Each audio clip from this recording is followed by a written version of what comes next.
Aménager un angle est le point de départ d'une implantation. Outre les meubles d'angle qui se positionnent de manière très intuitive, il paraît parfois plus compliqué de positionner un fileur d'angle. Voyons, à l'aide de ce tutoriel, la démarche à adopter. Certains catalogues fabricants disposent de ce que l'on appelle un fileur aide graphique. Ce dernier est une sorte de silhouette qui se cale dans l'angle de la même manière que pour un meuble d'angle.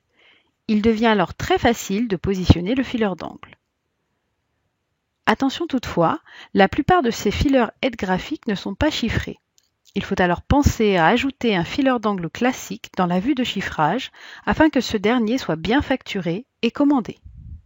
Pour les catalogues fabricants ne disposant pas de ce fileur aide graphique, et ils sont majoritaires, voici la méthode à adopter pour positionner vos fileurs d'angle de manière simple et précise. Tout d'abord, posez ce que l'on appelle les zones aménageables pour chaque côté de l'angle.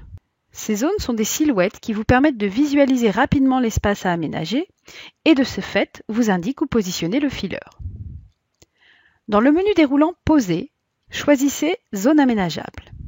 Ensuite, en 3 clics, posez cette dernière. Le premier clic à l'extrémité du premier mur, le second clic à l'autre extrémité de ce même mur, puis le troisième clic vous permet de poser la zone.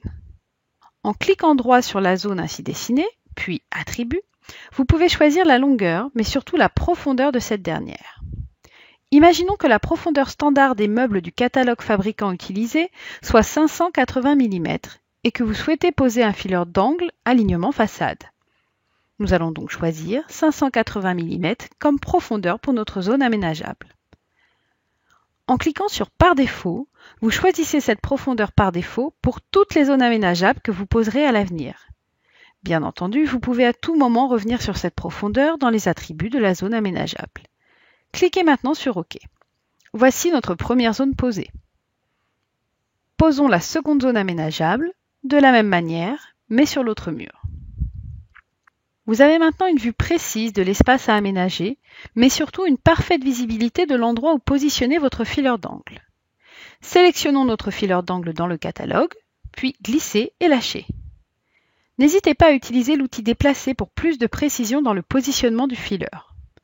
Un tutoriel sur cet outil existe, vous pouvez le consulter pour plus d'informations. Là encore, grâce à cette méthode, les linéaires automatiques se poseront immédiatement, sans aucun souci.